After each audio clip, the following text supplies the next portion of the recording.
So this month has been a wonderful reading month for me. I'm super excited about all the books that I've been reading very quickly, and one of those books was Fire and Flood by Victoria Scott. I read this in 2 days. It was wonderful. Before picking it up, I really didn't know anything about what it was about. All I heard was that people said it was a cross between The Hunger Games and Pokemon. And I was like, what? What is it about? Like, people killing each other and they have to catch a bunch of animals? That's not really what it's about, no. But yes, I'm going to agree. It's totally a cross between The Hunger Games and Pokemon. And it's amazing! What Fire and Flood is about is a girl named Tella and her family move to the middle of nowhere, and her brother is dying and has been dying for the last 2 years, and it's whatever it is, it's incurable and he's gonna die. And randomly she gets this earpiece on her bed. And she's like, what is this? Is this some kind of new MP3 player that has like thousands and thousands and thousands of songs on it? Oh my gosh, this is amazing. So she puts it in her ear and it's a message from some lady saying, you have been invited to be a contender for the Brimstone Bleed. And she's like, what is the Brimstone Bleed? She continues to listen and it says you have 48 hours to report to whatever place and to choose your Pandora to help you win the race. And she's like, what is going on? She ends up finding out that it's some kind of race that lasts 3 months long and the winner gets a cure for any kind of incurable disease. And the first thing she thinks is, well, this is a prank.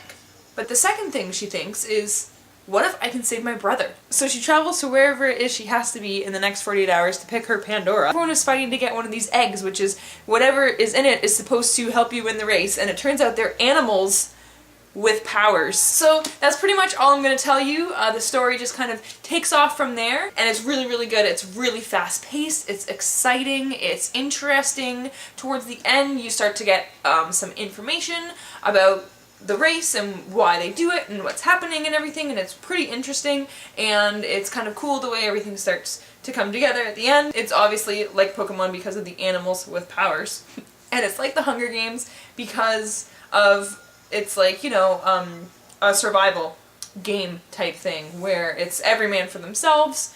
Do I do this myself? Can I do it myself? Who do I trust? Can I trust anyone? Can I make allies and try and travel through most of the race with other people so we can help each other out? What do I do for food and shelter? How do I make sure someone doesn't kill me? That kind of thing. The same kind of atmosphere as The Hunger Games in that sense. The subject matter itself is not as heavy as The Hunger Games because it's not about children being forced to kill each other. Towards the end of the story though, it does turn into be a little less just fun, exciting stuff, and there is a little bit more depth to the story than just, oh, it's a race that she has to win. There's kind of more to it and more beneath the surface. I had so much fun reading this. I read it so I started reading it Friday morning before I went to work. I continued reading it Friday night when I got home from work.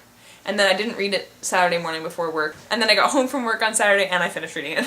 It was so damn good. I loved it. It was just exciting. It was interesting. It was funny. The main girl in this, Tella, is hilarious. I loved her inner monologue. She made me laugh out loud a lot. She was fabulous. I loved her. I loved a lot of the characters in it. I loved the animals.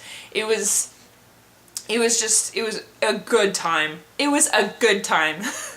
There are parts of this that are pretty brutal and gory, I guess, but I think The Hunger Games is still a little bit more brutal. The race doesn't start right away, but it's like she's on her way to the race and it's exciting and you don't know what's happening and the main character doesn't know what's happening. And she's kind of already in a race because she still has time limits to get to certain places before the race starts. So it's almost like the race starts like seriously chapter 2.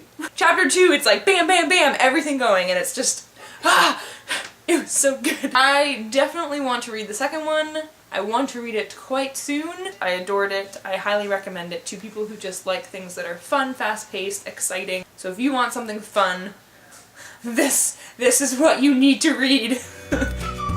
So she travels to where she ever has, her parents are being all secretive about it, and they're all like, no, you can't, and